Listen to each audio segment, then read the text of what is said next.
welcome to Metropolitan Ministries Bridge Builders at the Straz Center.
Ladies and gentlemen, please take your seats. Bridge Builders will begin momentarily.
Welcome to the Straz Center for Metropolitan Ministries Bridge Builders. Please welcome to the stage jazz icon and Metropolitan Ministries music director, Belinda Womack.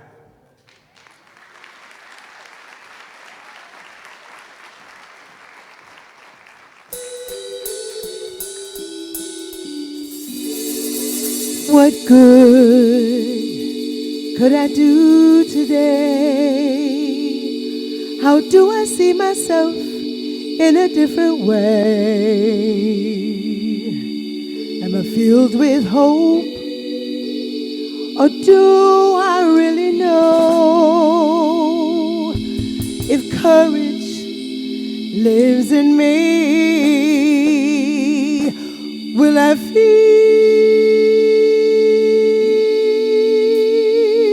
the change? Or will I don't want to give up in anger, in complacency? Yeah. Oh yeah.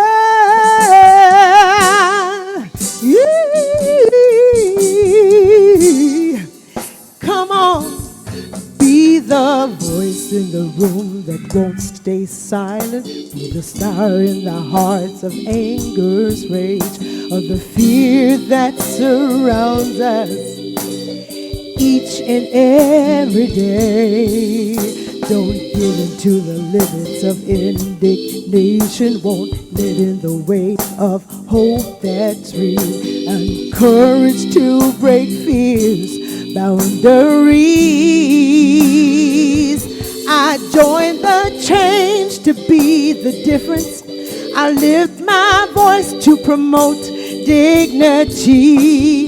God has used the anger that my eyes had seen, and He has placed compassion inside of me to be the change agent of God's hands and feet. Yeah. Oh,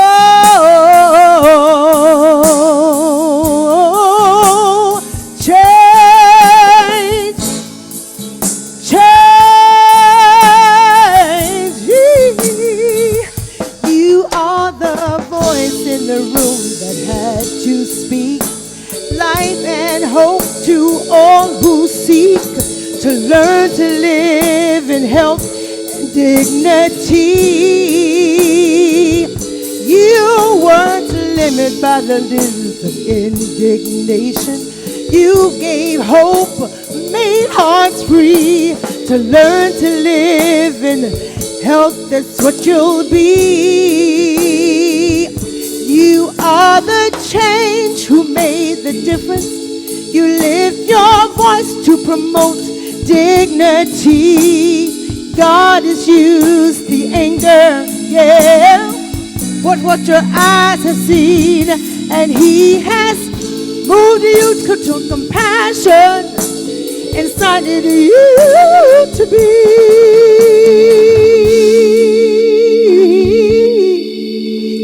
You are the change agents of God's hands and feet.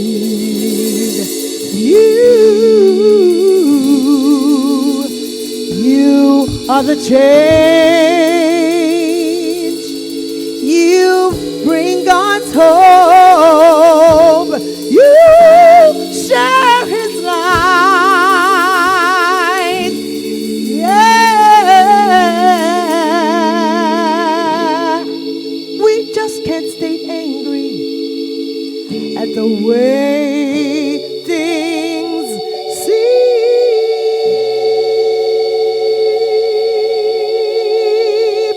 So we rise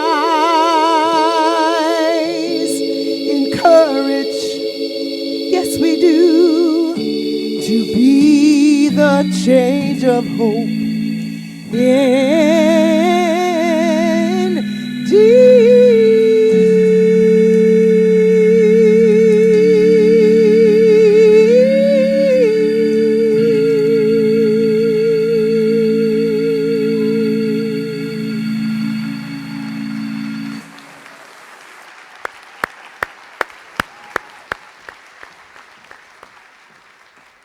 Wow, thank you so very much, Belinda, for that amazing performance.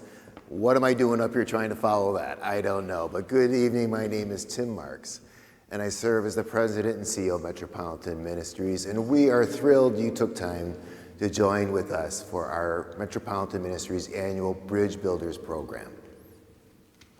Our very own Belinda Womack, who just serves on our chaplaincy and spiritual development program, she wrote and arranged that opening song, Agent of Change. It's her original score. And she wrote it after reading John Maxwell's new book, Change Your World. And that quote you saw on the screen is from the first page on chapter 1 from St. Augustine. And we are going to be talking a lot about change and hope tonight. And we want to inspire you and inspire our community to come alongside us to be hope and change.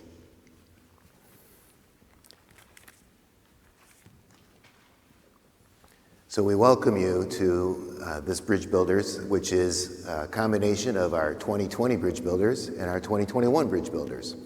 Last year, we canceled 35 straight years of inspirational Bridge Builders due to the COVID pandemic. Who would have thought that a year later we would still be in a fight to mitigate this awful disease and to inspire hope for many suffering from the financial impact of COVID.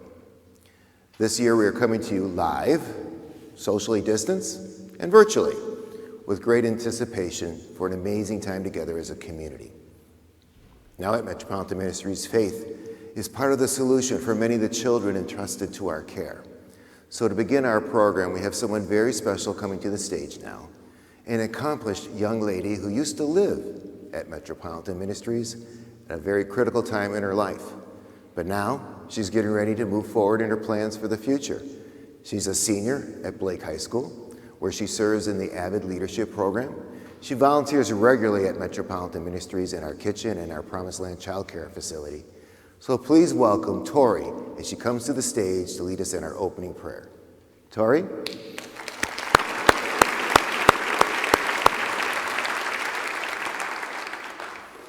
Please stand and bow your heads.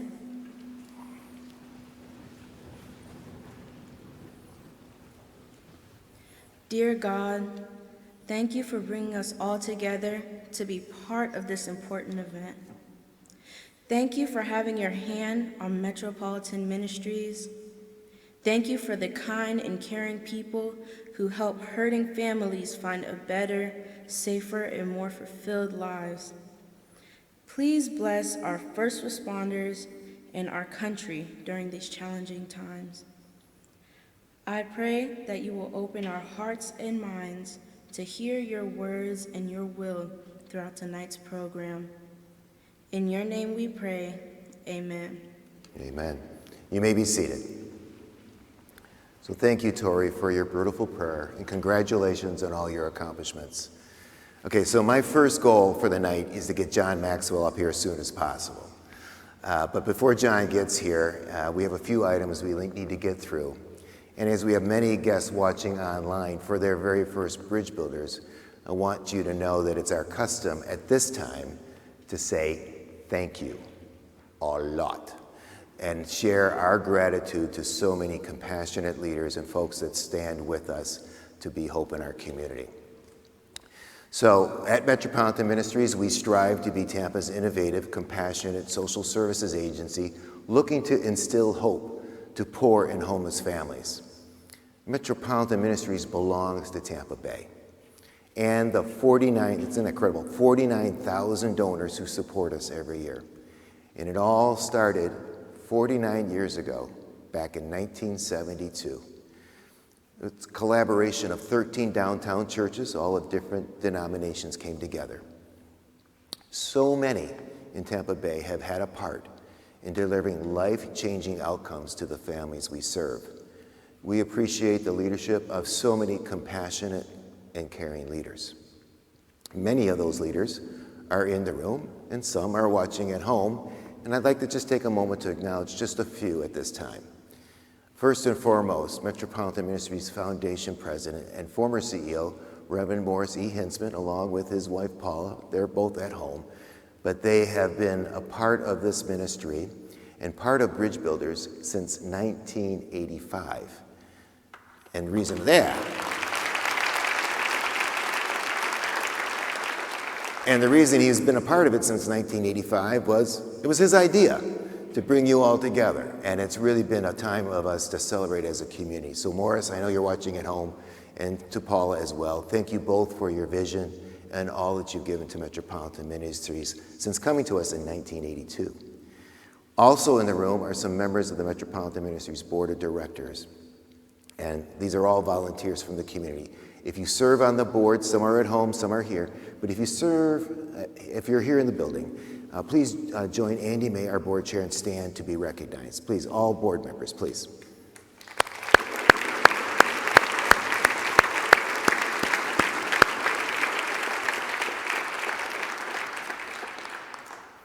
I also want to thank so many in the Tampa Bay community for supporting the mission of Metropolitan Ministries. We want to thank our Bridge Builders Annual Hope Partners. Let's thank them. And the amazing legacy partners that are helping us as well. And then our event sponsors you can find in the program that you have in your hands, as well as those watching at home. I hope you took a chance to, opportunity, I should say, to download the program so you could see all these wonderful partners that help us. You know, it's because of these partners and others in this room that our 2020 Bridge Builders and our 2021 Bridge Builders celebrations have already generated over $1 million in support. And that has fortified our COVID relief efforts, which has exceeded over $4 million in support. And our plan is to provide an additional $2 million in community support for families in need. So let's share our appreciation for all who have come alongside to support this effort.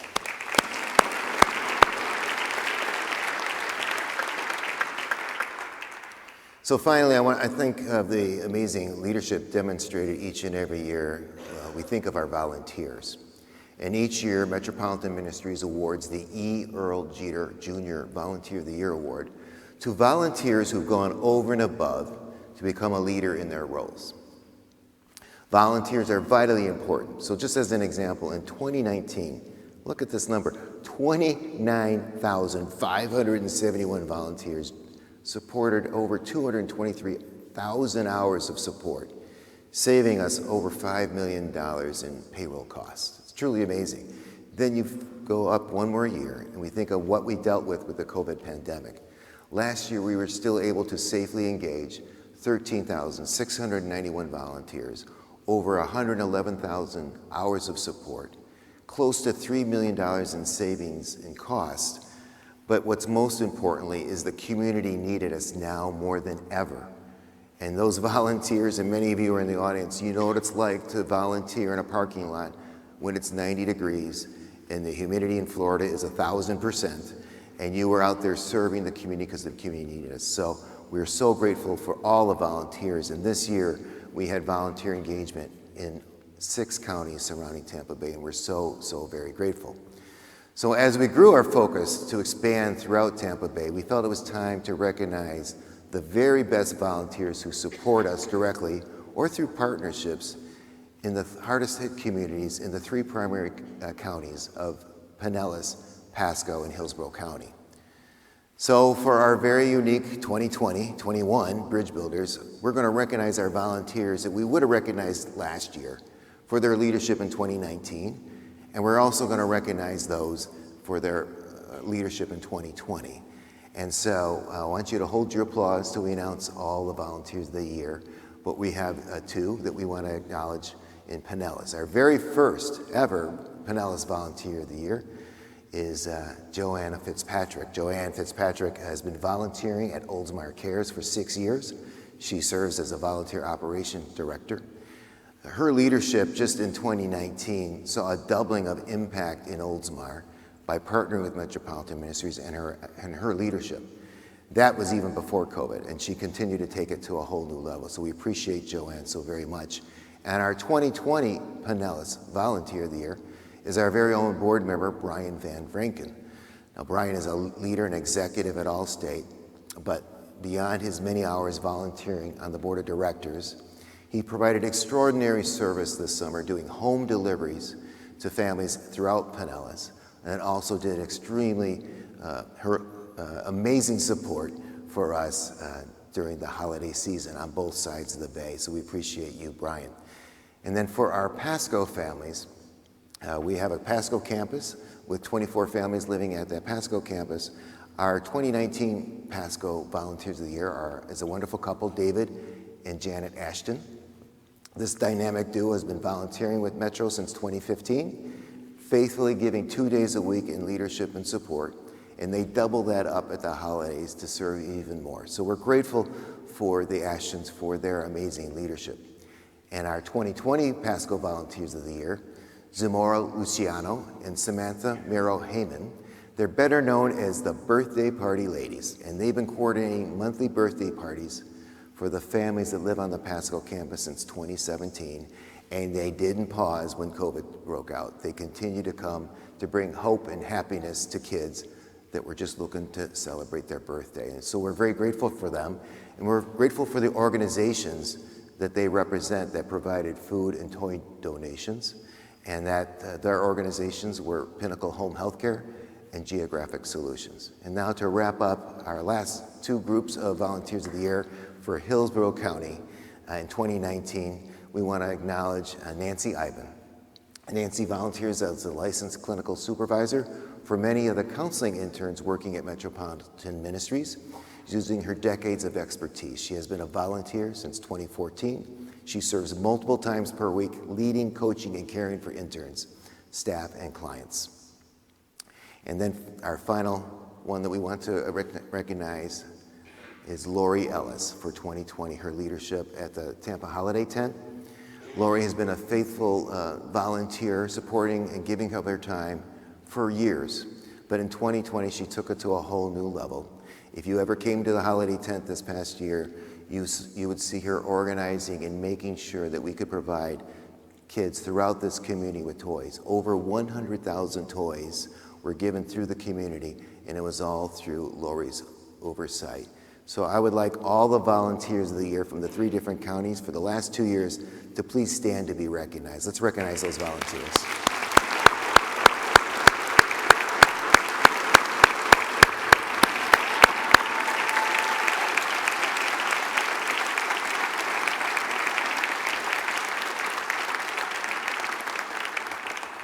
Thank you again to everyone who's ever volunteered at Metropolitan Ministries. You are difference makers. And I'll steal a little bit of John Maxwell's words here. He would say, you all are like-minded, value-based leaders, and you're in this room, and you support life change. And lives are changed, and new hope is provided at Metropolitan Ministries because of you.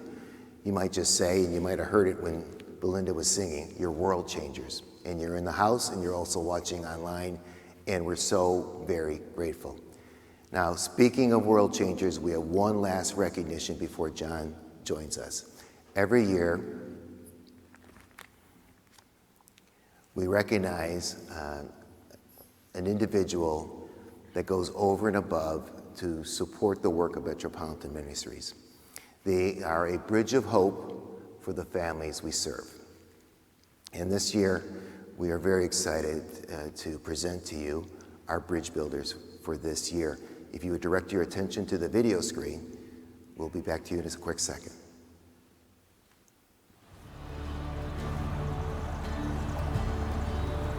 Very broadly, the mission of Triad Foundation is to provide the opportunity to the citizens of our community to succeed in life. We know that when they can succeed and they have the dignity that comes with self-sufficiency and they can earn their success, however they define success, that will be a fulfilled life.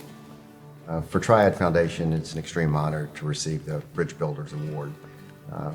For us, it's really honoring the legacy of Elizabeth's grandfather, Roy Park. I think he would be very proud to know that the foundation that he established is making an impact in the community, and this award is a reflection of that.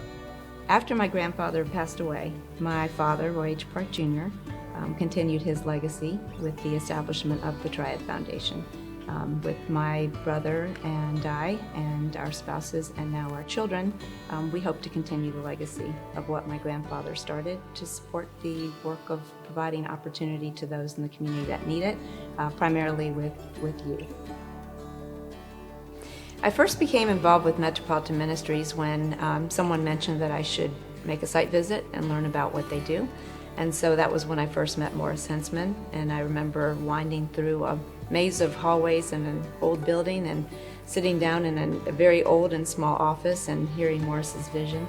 And it sounded incredible, and I decided we would jump right in, even though we had no idea it would eventually become what it is now, where families can live on campus, where children are going to school, and all kinds of extra services are provided to really help these families get on their feet.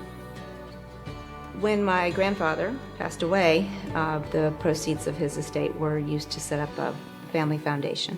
And so Triad Foundation was established, and my father, who is Roy Park Jr. and very successful in his own right with Park Outdoor Advertising Company, has continued the legacy, and that legacy is providing opportunity and freedom to the citizens of our country. So we try to promote that legacy through our entire family in all the work that we do with our grants, primarily focused on giving people that chance to get on that first rung of the economic opportunity ladder. Well, our grant making kind of reflects those organizations that fit into that broad mission, whether it's providing a quality education, whether it's overcoming an obstacle or barrier that life throws at you, or social and emotional skills or character development. We want to support those organizations that have a track record of proven success in providing those opportunities to our community. My grandfather was laser focused on building businesses throughout his lifetime. I wish he was alive to see the good work that's being done for thousands as a result of his legacy.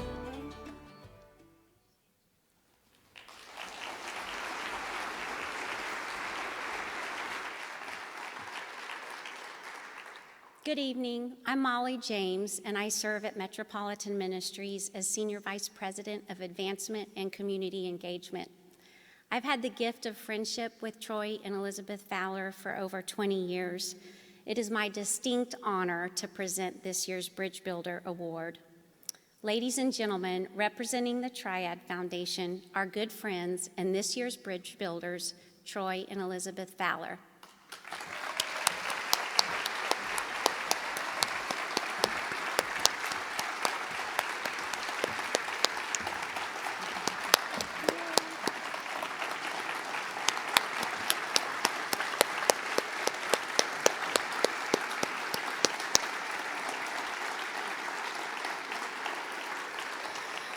Troy and Elizabeth, thank you for being a bridge builder in our community.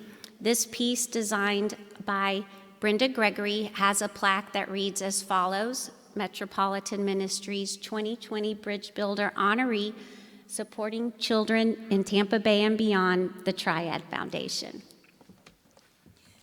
Thank you, Molly, and thank you, Metropolitan Ministries. It is such an honor, and we're very humbled to be recognized. For 20 years, we have been so proud to partner with Metropolitan Ministries, watching them welcome families, often in their darkest hour, and welcoming them with dignity and giving them a path for self-sufficiency. And this is just such a gem for our community.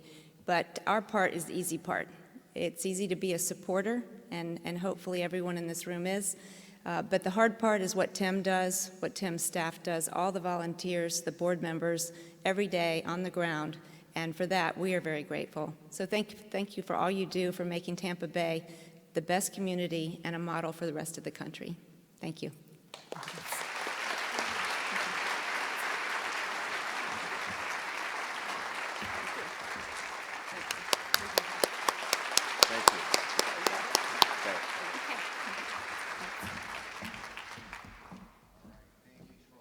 Elizabeth and the Triad Foundation for all you do. Now, for the moment you've all been waiting for. John C. Maxwell has authored more than 100 books on the topics of leadership, capacity, teamwork, relationships, attitudes, success, personal growth, and communications. Maxwell speaks annually to Fortune 500 companies, international government leaders, and organizations. He's a New York Times Wall Street Journal, Business Week, best-selling author. He was one of 25 authors named to Amazon.com, Amazon, 10th Anniversary Hall of Fame. 3 of his books, the 21 Irrefutable Laws of Leadership, Developing the Leader Within You, and 21 Indispensable Qualities of a Leader, each sold over 1 million copies. His latest book, Change Your World, has had a profound influence on me and my leadership team. So with no further ado, please welcome to Tampa Bay to share us a critical, important leadership lesson, Mr. John C. Maxwell.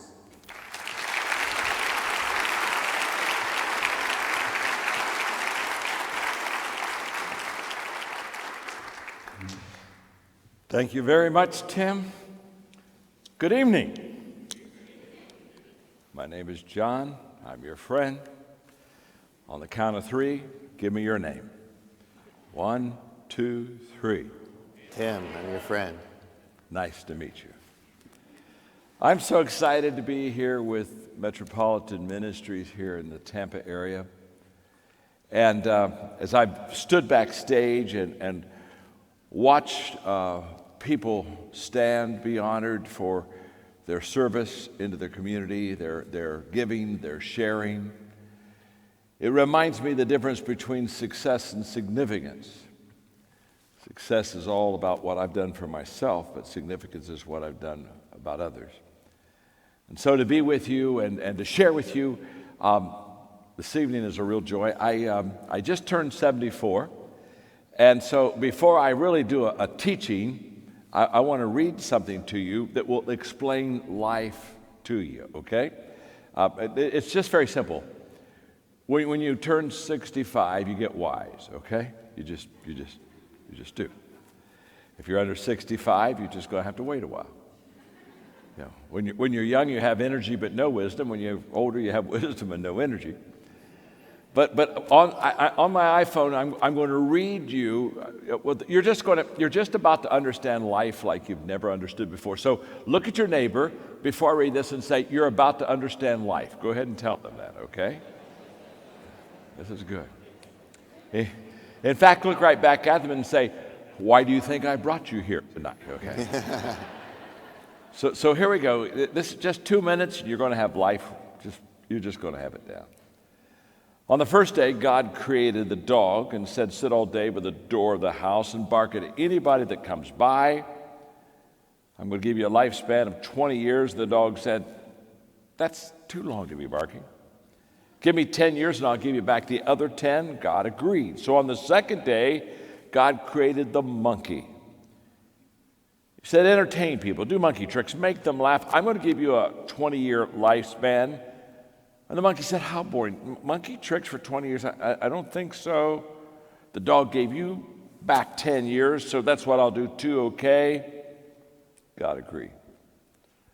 So on the third day, God created the cow. God said, "You must go out in the field with the farmer all day long, suffer under the sun, have calves, give milk, support the farmer. I'm going to give you a lifespan of 60 years. And the cow said, "That's kind of a tough life you want me to live for 60 years. Let me have 20. I'll give you back the other 40. And God agreed. So on the fourth day, God created man. God said, "Eat, sleep, marry, enjoy your life. I'm going to give you 20 years. Man said, "What?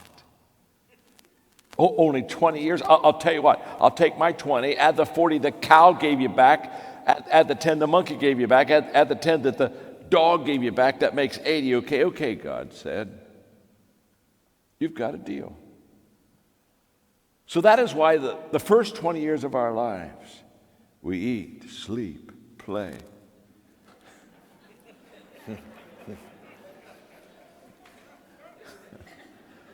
I see the train a-coming. Yeah. And for the next 40 years, we slave in the sun to support our family. For the next 10 years, we do monkey tricks to entertain the grandchildren. And for the last 10 years, we sit on the front porch And we bark at everybody that goes by. There you are, huh? You've just had life explained to you. I was in my late 20s. I was sitting having lunch with my mentor, Les Parrott. He had written 5 books. I hadn't written any books, really didn't have any desire to be an author. But we got into a conversation, and I asked Les, I said, why do you write books? And he said, John, I write books to influence people that are going to be beyond my human touch. I want my influence to expand and to get bigger. The moment he said that to me, I looked at him and I said, I'm going to become an author. And that was the catalyst, that conversation, for me today to write books. And 86 books later, I'm still writing. For one purpose and only one purpose, and that is to add value to people way beyond my own reach. Now, when you think of 86 books, that's really, honestly, not that big of a deal. If you think about it, you just have to be old. If you're not old, you just aren't going to write that many books. And so since 1979, every time I write a book, I ask myself, how is this book going to add value to people, and how many people will this reach? Because I'm really passionate in helping people make a difference. I was in Charlotte, North Carolina, and I was going to a school that has used our Change Your World values teaching in third graders class. And so they wanted me to meet the third graders, and it was wonderful. I sat on a little stool, and there were probably, I don't know, I think there were 2 third grades there, probably maybe 45, 50 children. And so I was doing a little Q&A, and there was just a really cute little kid raised his hand, and I found out his name was Evan. He stood up, and I said, Evan, what is your question? He said, Mr. Maxwell, let me ask you a question. He said, and he put his hand on his heart. He said, do you ever write down here, Mr. Maxwell, do you ever feel right down here that you would really like to make a difference and help people? Wow. I said, Evan, you just come on up here. And he sat on my lap, and I gave him a hug, and I said, you're going to be a great person. You see, I've taught and trained leaders for 50 years. I have the largest leadership training organization in the world. We've literally trained 6 million leaders in every country of the world. But after training leaders, teaching them skills of leadership, we said there's another level up, and we would like to talk about more than just a skill set for leaders. We'd like to talk about the heart. And so we started with Guatemala, Paraguay, Costa Rica.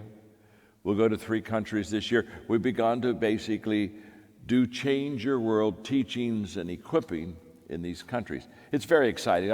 I don't have a lot of time to talk to you about that part, but I want to just share with you how transformation really works, and it works here in Tampa. It works anywhere. It's been proven. And there are if you could, just think of the following pictures. This will all create the vision of what transformation looks like. Picture a waterfall. A waterfall is all about leadership. The water falls from the top down, and that water replenishes the ground and nourishes the ground, and it's a beautiful thing. But leadership is top down, and what we discovered is if you're going to bring transformation into a community, leadership has to buy in. One of the things, Tim, that thrills me so much is to not only see your wonderful leadership with Metropolitan Ministries, but to see all the leaders that are in this room today that have basically said, I'm going to use my influence, I'm going to use the people that I know, I'm going to do my very best to help make this a better community. So waterfall, picture that, leadership top down. But the second picture is a ladder. And the ladder is exactly opposite of the waterfall. It's bottom up. And the ladder is put in places to help people who desperately need to get out of their situation, to climb a little higher. And by the way, that ladder, we hold that ladder. We are our servant leaders. You see, how I see people, my perspective of people, determines my behavior to them. It's kind of like this. If I see you as hurting, I'll help you. If I see you as broken, I'll fix you. But if I see you as valuable, I'll serve you. There's a world of difference in those three perspectives. When I help you, it's a good thing, but I'm still kind of like on top. And when I fix you, I'm certainly on top. But when I look at you as valuable and I begin to serve you, I begin to hold the ladder for you to climb up and climb out of the situation you're in. When I see you as valuable, I'll serve you. And all of a sudden, that position changes. And no longer am I kind of like on top. I'm where I should be, on the bottom. Caring, loving, helping, adding value. So waterfall is leadership top down. A ladder is bottom up. And the third picture is a picture of a heart. Now, this is all about inside out, and this is what we talk about in transformation, changing our world, when we talk about values. And if you'll allow me, I'll come back to the values talk. Just allow me to finish the pictures, and then we'll come back to that heart issue. So there's the waterfall, top down, the ladder, bottom up, the heart, inside out, and then there's the table. We call it the transformation table. Now the table is outside in. It's about a small group of people, a community sitting around a table, learning, discussing, sharing, encouraging people to live good values. Mass movements never start with the mass, they start with a few. I've studied transformation and I've studied movements for about 3 decades. And I mean, when Gandhi left prison and started going to the sea, there were only 6 people with him. Now, there were 1 million by the time he got to the sea, but you see, it begins in small groups. You see, there are 3 questions that followers always ask about the people that lead them. Now, these are intuitive questions, but when I give them to you, it'll just make sense. You'll say, well, yes, I asked that about the people that are leading me. And those 3 questions are very important because the magic of the 3 questions, are really answered around the table of a few people. In fact, the catalyst for those 3 questions was a few years ago. I was asked by the United Nations to open up the General Assembly and speak for 2 hours on leadership to all the ambassadors of the world. Now, this is a challenging thing because they come from entirely different governments, total different mindsets.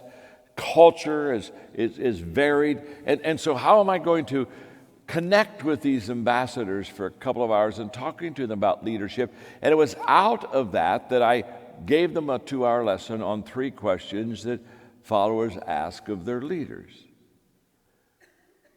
Now, several years later, I found out that these questions are best answered not in a group like this, but around a table. Here are the 3 questions. First, Do you like me? I mean, think about it. Who wants to follow someone that just doesn't like them, doesn't care for them? You see, people really, they don't care how much you know until they know how much you care. Do you like me? Question number 2, can you help me? I mean, if I follow you, if you're going to lead me, is it going to get better for me? Again, think of the latter. Am I going to be able to come out of my situation? Am I going to be lifted up? Leaders, the great leaders are lifters. So, can you help me? And the third question, can I trust you? It's around a transformation table that those 3 questions are best answered. So now you're getting the picture of how you change your world right here in Tampa. It's how we change your world in Guatemala with almost 2 million people in small group round tables. It's how we do it in Paraguay. It's how we do it in Costa Rica, 3 countries that we're about to enter. This really works. This is not theory. Change your world. This book that you're going to read, this is not like a book of optimism that perhaps we could just kind of cross our fingers and just make a big wish and, kind of have a little Disneyland. No. We're not optimists, we're possibilists. A possibilist is a person that sees reality and life as it really is, but also has a game plan and the ability and the courage to involve himself and herself in the lives of others. Okay, you're getting the picture. Waterfall, top down, ladder, bottom up, heart, inside out, table, outside in. The 5th picture is that of joined hands. This is side by side. This is partnership. Metropolitan Ministries is what it is today because there's a vast partnership in this area, a partnership of trust, a partnership of integrity, a partnership of hope, a partnership of consistency. You're very blessed. Thank you. I think I'm so encouraged by the one. Amen.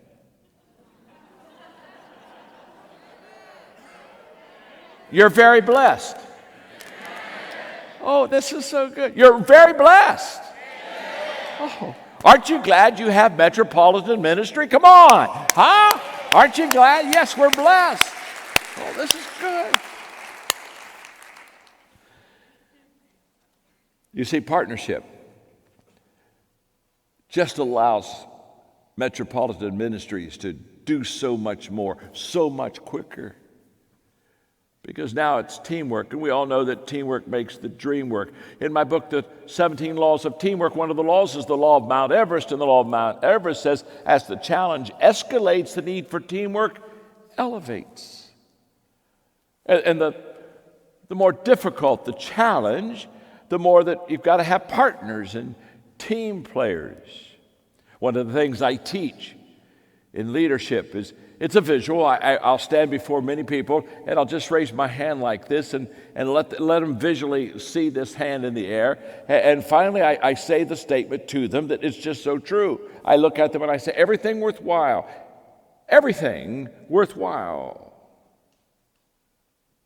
is uphill. It's all uphill.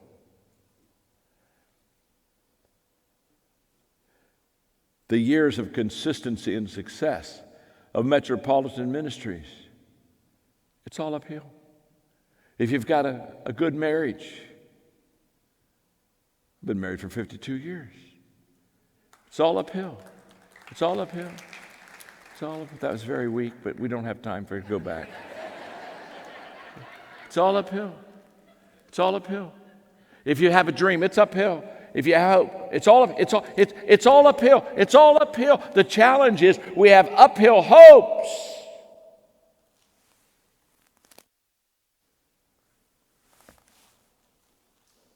But downhill habits.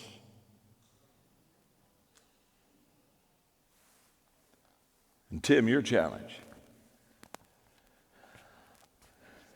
is to take the downhill out of the culture.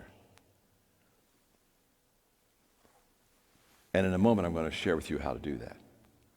But I've got to give you the last picture. I mean, we've got the waterfall, top down, the ladder, bottom up. The heart inside out, the table outside in, the joined hands side by side, and then the bridge. I love your bridge award that you gave tonight. I thought, how appropriate, because a bridge takes you where you are to where you need to go. And a bridge, the reason a bridge is so important is it literally lets you cross uncrossable terrain. I mean, it's the bridge that allows you to get there. Without the bridge, you're stuck. Without Metropolitan Ministries, without the bridge of hope and help and values, people are stuck. So let's go to the heart. Let's go to values for a few minutes. It was in the early 2000s, 2001, 2002, when we had an incredible corporate scandal and breach of trust in America. All I have to do is say one word, and every one of you basically know exactly where I'm going. Enron. You remember Enron? All of a sudden in the corporate world, we found that what people they were and who they said they were wasn't true. And all of a sudden, employees suffered, clients suffered, corporations collapsed. I was writing at that time for Time Warner that now is owned by Hachette in New York City, and they called me up to New York City and they asked me, we had a dinner and they said, John, with all the problems we're having in the business world, we would like for you to write a book for us on business ethics. And I said to them, I said, well, I can't.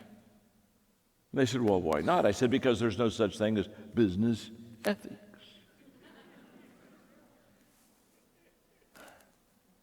They said, what do you mean? And they started going through all the corporate. I said, no, I got all that. Well, they said, there's the problem. We've got a business ethic problem. I said, no, we don't have a business ethic problem. We have an ethics problem. You don't compartmentalize ethics. Now, I said, here's the good news. If you're an ethical person, it works in business. Oh, happy day. And then they asked me, well, would you write a book on ethics? And I said, I don't think so. They're not making a lot of progress that night. And they said, well, why won't you write a book on ethics? I said, do you realize how hard it is to write a book on ethics, a standard of behavior, when there's not a standard? When there are no absolutes, where there seems to be no truth? I mean, hello, this is not easy. But I said, give me a month, and I got my research team together, and we talked about it a lot, and finally we found an answer. And I came back and said, yes, I'll write a book on ethics. And I did. And the centerpiece of that book is the golden rule. Treat others as you would like to be treated. You see, the golden rule, we did research on it. The golden rule is in every religion of the world. The golden rule is understood in every culture of the world. Wow. Treat others as you would like to be treated. Now, that was catalytic for me as a writer, as a leader, because that was the day the light turned on. That was the day that I began to understand something that is just powerful. I don't want you to miss this. That is the day that I began to understand that if you really want to change your world, you have to change your world around values.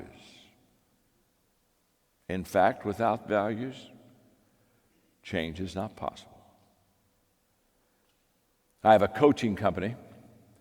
It's only 10 years old. It's called the John Maxwell Team. Literally, we started it just a hair over 10 years ago, and now we're the largest coaching company in the world. We have 37,000 coaches in 162 countries.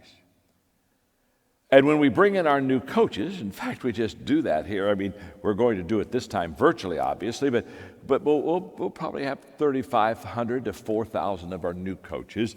And I will spend a couple of hours going through what I call JMT DNA. Who are we? What do we do? What do we look like? And I started always off the same way. I teach every coach. We are people of value who value people and add value to them. We are people of value who value people and add value to them. You see, Metropolitan Ministries is filled with people of value who value people and add value to them. Now, this is amazing. So I don't want you to miss this, because the moment that you value people, and by the way, we've got a problem. We have a problem of social trust in America. Big problem. Huge problem. You see, communities, countries cannot function well without social trust. And social trust is a result of people doing what they ought to do. And when people do what they ought to do, social trust is strengthened, just as if they don't do what they ought to do, it's not strengthened. And the ought in the social trust is values. What we have found and discovered in years now of doing transformation is that when people learn good values and live good values, they become more valuable. They become more valuable to themselves. They become more valuable to others. And guess what happens? They begin to change their world. So therefore, every day I do 5 things. This is so simple. And I give it to you because I want you to practice this. And every one of you can practice this. Doesn't take a long time. It's not at all complicated. My name is John. I'm your friend. I'm a communicator, not an educator. Now I have an education. I have 3 degrees. But an educator, they take things simple and make it complicated. If you understand it, they're not happy. But a communicator takes something complicated and makes it simple. My name's John. I'm your friend. I put the cookies on the lower shelf.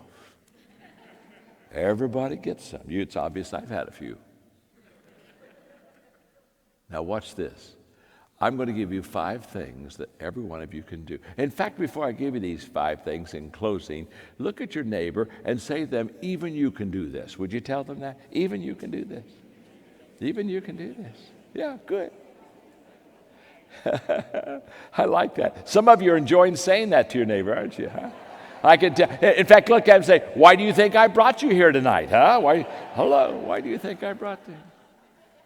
Okay, here we go. Are you ready? Every day, I value people. Every day, I think of ways to add value to people. Every day, I look for ways to add value to people. Every day, I do things that adds value to people. Every day, I encourage people to add value to people. So simple. So within reach of all of us. You see, Metropolitan Ministries is really making a difference. If you're not a part, I want to encourage you to become a part. But the reason they're so effective is they understand valuing people. And they add value to people. And they have year upon year of consistency. And guess what? Consistency compounds. Always has. Always will. So tonight, celebrate.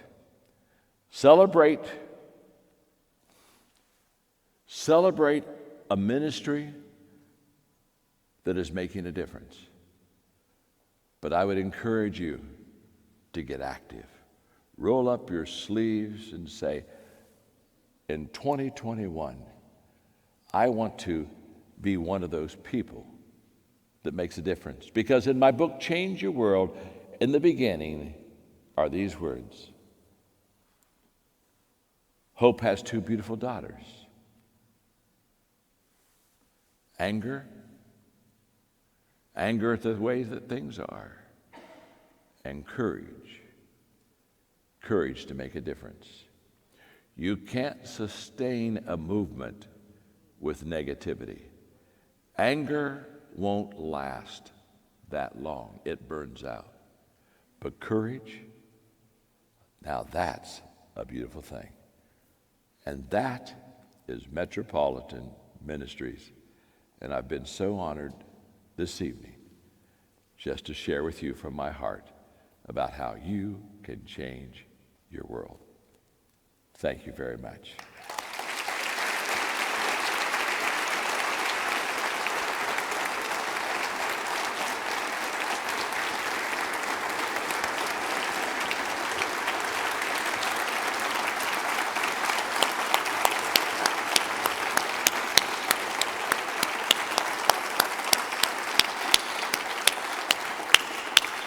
Wow. Thank you. You may be seated. Tim, I know you wanted to help just enlarge the belief that worlds can change, and so I would imagine or suspect that the organization focused on alleviating suffering and promoting dignity and instilling self-sufficiency. You've witnessed countless of individuals, no doubt, who have been world changes in the 49-year history of Metropolitan Ministries. Yeah, you bet, John. And the past year has been like no other in our history. Literally, tens of thousands sought help since COVID hit. And we helped over 100,000 individuals were helped at the holidays. 40% of those families that came to us, it was their first time that they ever needed help. 25,000 families were helped with rent and utility assistance. Because of the community support, we were able to give $2.3 million in financial help that was given out. And in just a few weeks, we're going to cut ribbon on a new affordable housing complex called Sable Place. It's going to be home for 112 families that will lead to self-sufficiency that was able to be built with the partnership of Blue Sky Communities in Hillsborough County. But behind every number is a story, usually a story of despair, the opposite of hope. And our job with the community support is to inspire hope, both for those the hardest hit communities and to each individual who comes to us needing just a little help. Yeah. And I'll never forget the story. We were at the Straz Center here back in 2008, and a mom told her story about a domestic violence situation. And she had the courage. Yeah. She had the courage to change it. So let's go back to 2008 and watch that video one more time.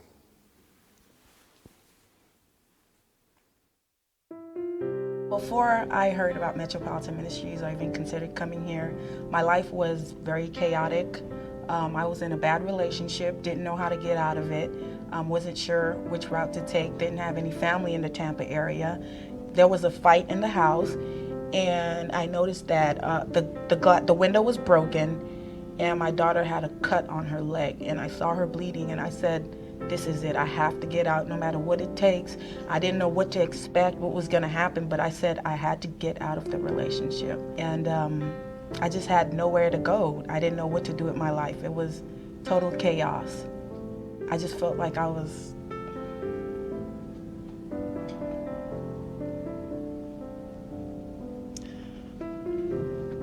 felt like I was hopeless. I couldn't do anything for myself or my daughter. When I was in the shelter, I was able to go back to school and started the prerequisites actually for the nursing program that I'm in now, that I'm going to graduate out of in December. And it's like I've just been surrounding myself with just successful people who've been able to help me reach my success and reach my highest potential. And I'm just very fortunate and happy about all the help they've given me. The way things started to change in my life is that we had classes. Metropolitan Ministries offered classes that you took to help you get to that self-sufficiency, help you rebuild that confidence, that esteem, to rebuild you as a person, to give you that confidence and courage to go out there and seek whatever it is, whether it's education, a job, whatever you're looking for. It gave you that courage and made you feel like you can do it. They were able to get me somewhere for my daughter to stay so I can go out and apply for college. So therefore, I felt okay knowing that my daughter was in a safe environment. If it wasn't for Metropolitan Ministries, I don't know where I would be. I probably would be on the streets with my daughter. I would definitely encourage anyone who can support this program to do so, because they've helped me so much, and it's like I'm an advocate for Metropolitan Ministries because I know how much they've done for me and my daughter, how much they've helped us to grow, and I just appreciate all the help that they've done for us. I have a testimony. This is what they've done for me, and in order to continue to keep that help in the community, we need to support them. Thank you, Metropolitan Ministries. Woo! High five. Please welcome to the stage, 12 years later, Rose Hester.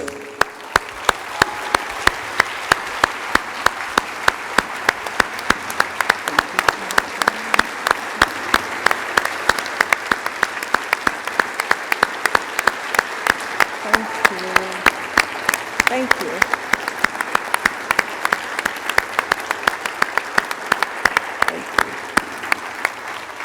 Get comfortable, Rose. We got a couple questions to catch up on. Wow. Thank you, Rose, for joining us today, and thank you for sharing your story.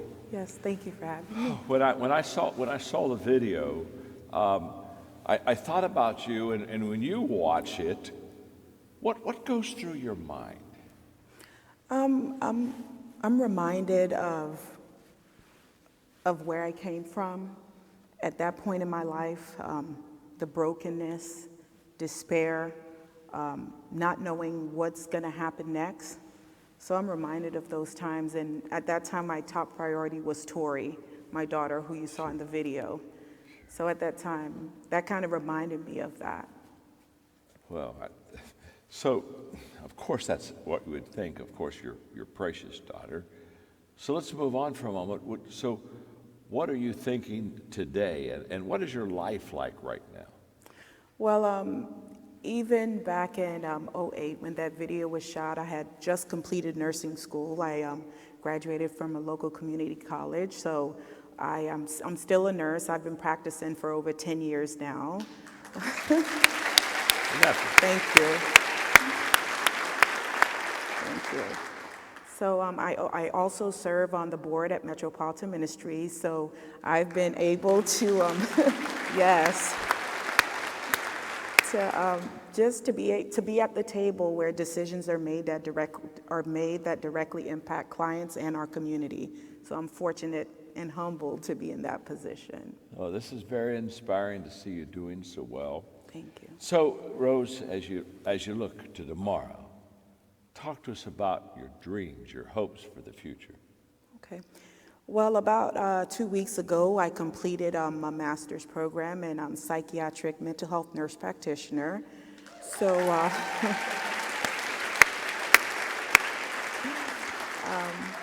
I'm hoping to use that degree to be able to impact women or just families who come from similar backgrounds as me, to let them know that the story doesn't end in the video. Yes. There's more chapters to write, and that be encouraged, be patient with yourself, and give yourself a chance, because change is inevitable. That is so beautiful. And you know, at the end of your video, you had this adorable little girl that came in and kind of gave you a high five. What's that? Real little girl. You're exactly right, Tim. So, what's new with her? Well, that little girl in the video, she actually did the introduction prayer.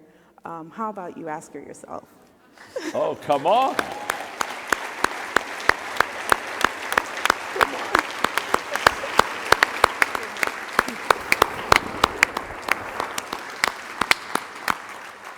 Wow, Tori, you know, what a beautiful story about you and your mother, and we're all impressed, the opening prayer and all of your accomplishments.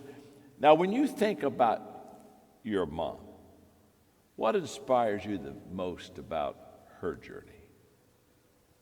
Well, a lot inspires me about my mom. There's so much, but what inspires me the most is throughout every trial and tribulation, everything that she's been through in her life, she's gotten through it with grace and dignity and with a smile on her face. I don't know anybody in this world that is as strong as my mom.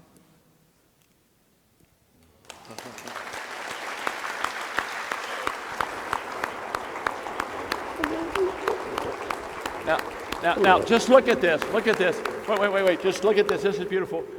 This is Metropolitan Ministry right here. You've got a picture of it. You've got a beautiful, beautiful picture of what happens when you invest and when you give and when you share. Well, let's thank again Rose and Tori for their wonderful contribution. Thank you very, very much. We're so proud of you. So proud of you. Well, I know we're all inspired, and there was something that Rose shared with us that just, if you'll allow me maybe a couple moments, that just kind of spoke to me. When I asked her about her hopes and her dreams in the future, she shared with me that there were more chapters to be written. And this is what I want you to hear. When I was young, I had an assistant that was working with me that for Christmas, she gave me a book. And I love to read. And so when I opened up the package, the cover just intrigued me, because the book was entitled The Greatest Story Ever Told. Well, I thought, oh my gosh, greatest story ever told. I wonder what this is all about. So I opened up the book, and much to my surprise, the moment that I opened my book, the pages were blank. And I went, just every page was blank. Finally, I looked at Eileen, and I said, the pages are blank. She said, I know. She said, go to the first page, and went with the first page and the cover. She wrote words to me, and these were the words: John, your life is before you. You fill these pages with words that describe your hope, your dream, how you want to make a difference in your world. I took that book home, and this was way before I ever wrote any book or became an author. And for the next few weeks, every day, I would open up, and on those blank pages, I would begin to fill in, put words in of my dreams and my hopes. In fact, I still remember the very first page, the very first day, that first blank page. My first words were, I want to make a difference. Now, little did I know that today this is where I would be. Little did I know that I would write books. Little did I know that I would do leadership and train leaders and write chapters in my own story. But what I want all of us to realize here this evening as we celebrate Metropolitan Ministries, what I want us all to realize is that we have a book too to write. And by the way, don't let anybody else write your story. Don't allow anybody else to come into your life and write your story. Only you can write your story. God created you and gifted you and has a purpose for you. And so I would encourage you to begin writing your story, the greatest story ever told. Because you see, we were created and born to be our brother and our sister's keeper. It's not good for us to be alone, but it's good for us to add value to people. It's good for us to live, hopefully, a successful life, but for certain, a significant life. Because a significant life is all about others. Now, earlier this evening, I shared with you everything worthwhile is uphill. And the work that Metropolitan Ministries is doing and the work that you are to do in 2021, it's uphill. It's never been easy. You don't coast to greatness. You don't one day wake up. I mean, you've never heard anybody, when they were interviewed about their success, you've never heard anybody when they say, how did you get to the top of the mountain? You've never heard anybody, when you ask that question, they look and say, oh my. To where Will introduction. He needs to see the Will introduction, not where it says 10 minutes. I have no idea.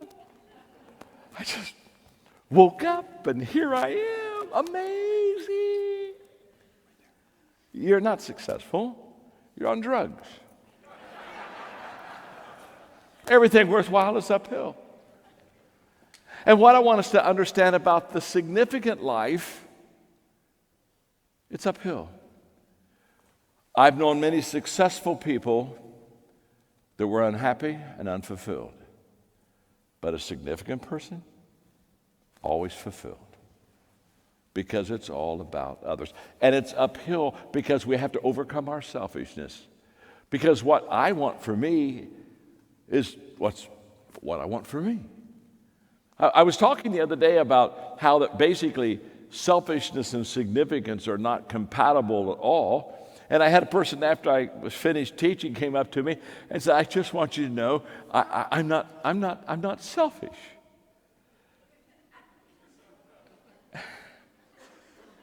And I just, I didn't say anything. I thought, I'm just looking at a delusional person. We're all selfish. I mean, if you think you're not selfish, just let me ask you one simple question. The next time somebody takes a picture of you with a group of your friends, you're all in the group and they're taking the picture, and you see the picture. Let me just ask you a simple question. My name's John, I'm your friend. Who's the first person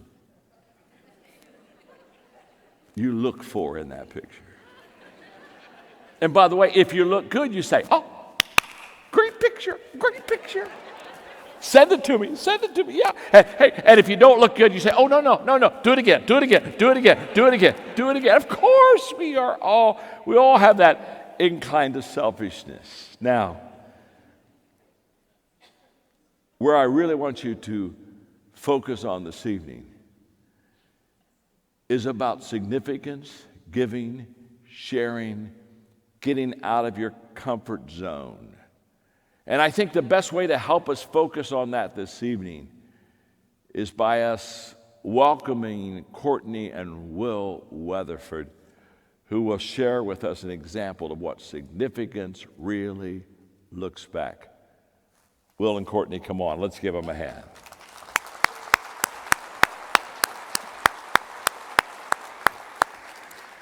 Thank you. Well, we've got our marching orders from John Maxwell to change the world, so no pressure.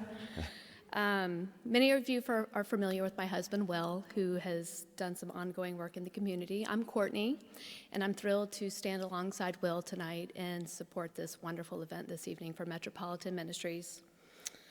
When I hear powerful stories like the one of Rose, I think about the courage that it took for her to step out and to seek help in a desperate situation. I'm so thankful for the ministry of Metropolitan Ministries and the vital role that they play in our community to help so many hurting people like Rose rise up. One of my favorite Bible verses is Ephesians 2:10. For we are God's masterpiece, created in Christ Jesus to do good works, which God prepared in advance long ago. This is such a powerful reminder that we are each uniquely designed by our Creator with a heart to serve.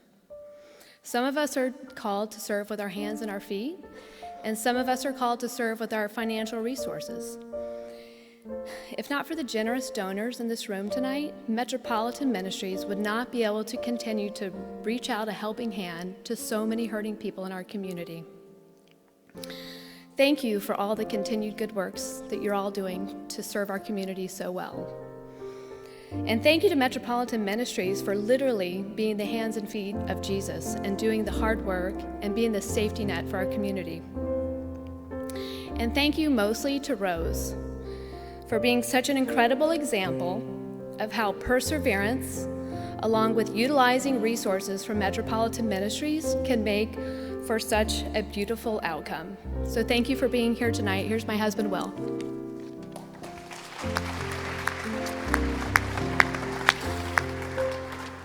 Well, this is tough. I have to follow John Maxwell and my wife, so no pressure here. But who's inspired to change their world and instill and inspire hope in our community? Are you inspired tonight? Is this not just an incredible evening? I've had a thought on my mind, and it's been something I've been praying a lot about for myself, but I think it is relevant for our entire community, and that is for the Lord to give us the eyes to see the challenges and the hurt and the pain that is around us, and to also give us the hearts to take action to do something about it.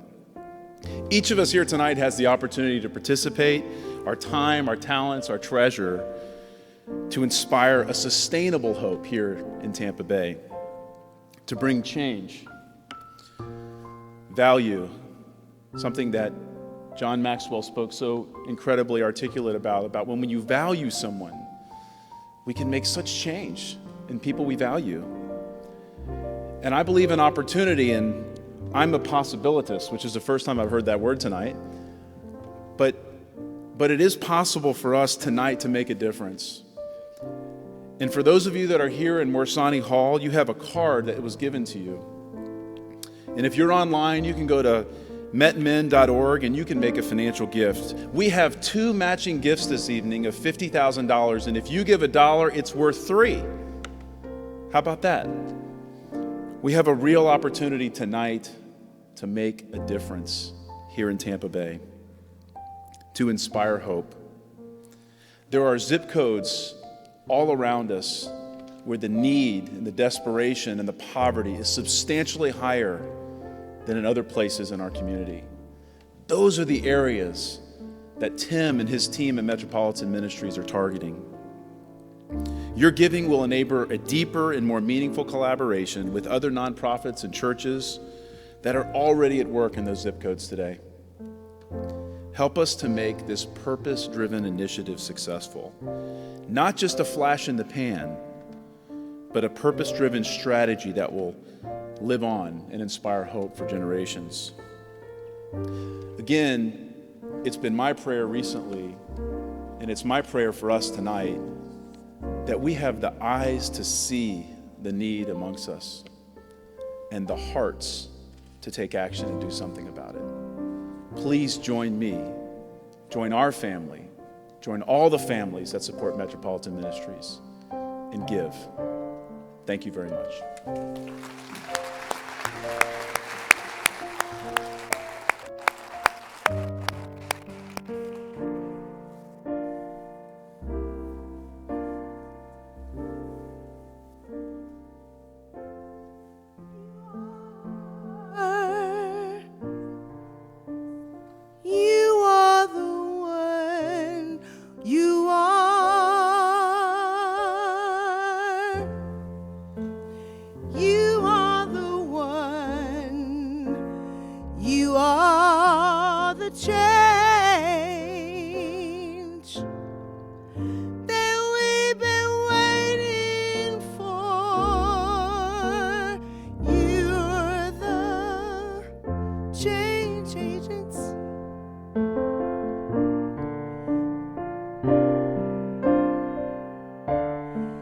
as I read Mr. Maxwell's book,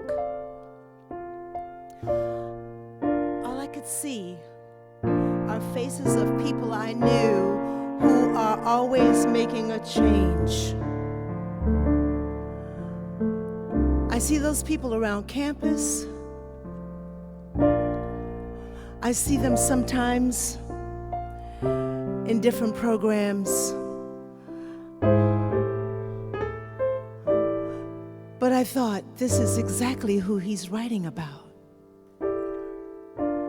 The people that got firsthand knowledge of the hurt that's in the world, that's in this community, that surrounds us every day. And I knew there was a special phrase just for you, just for you. You are the change agents. You are the change agents. You are the change.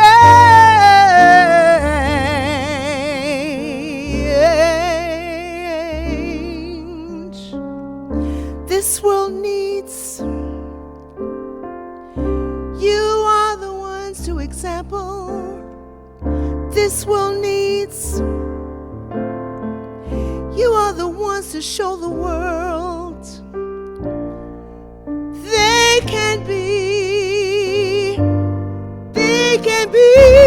just like the change agents.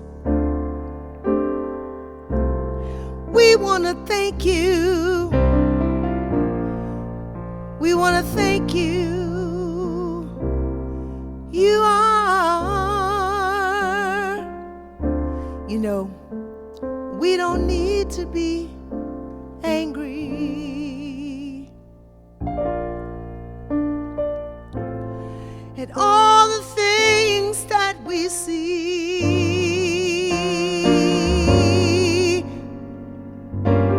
but we rise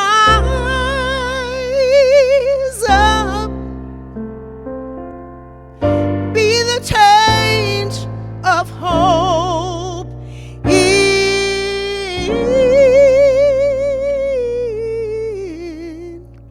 Indeed.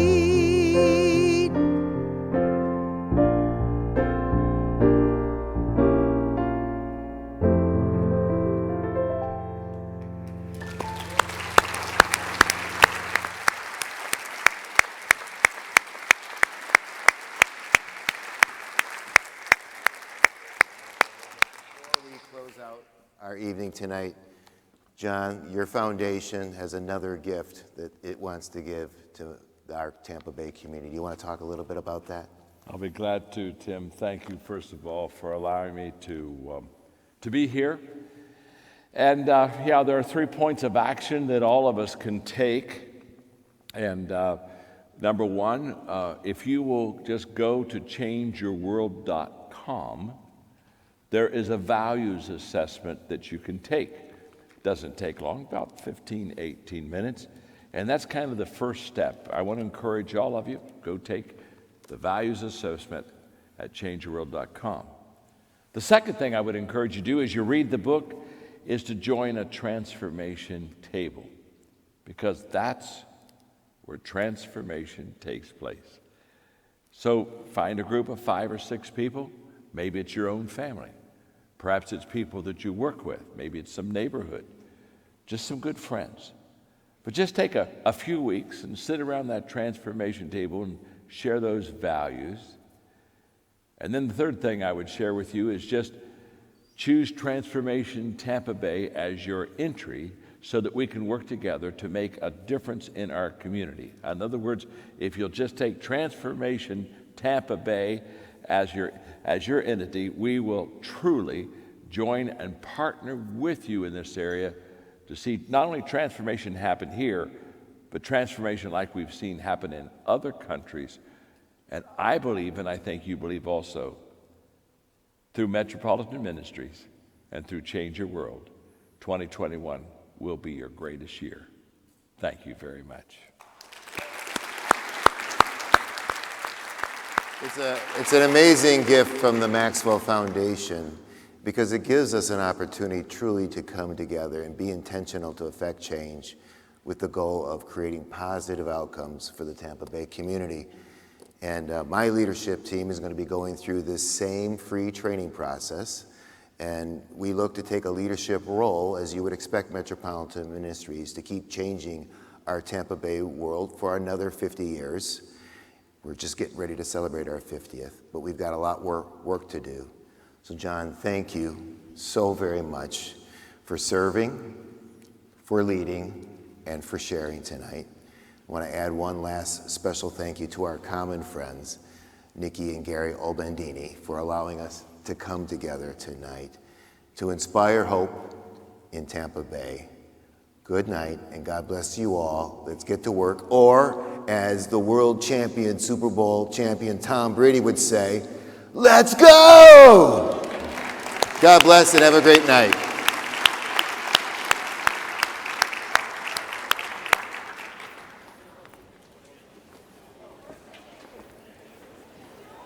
Nice job, Tim. Good job, buddy. God bless you. Gosh, nice though. I'm sorry. Good job. Are you pleased? Thank you for attending Metropolitan Ministries Bridge Builders. Visit metromin.org for more information about tonight's program and to become a partner in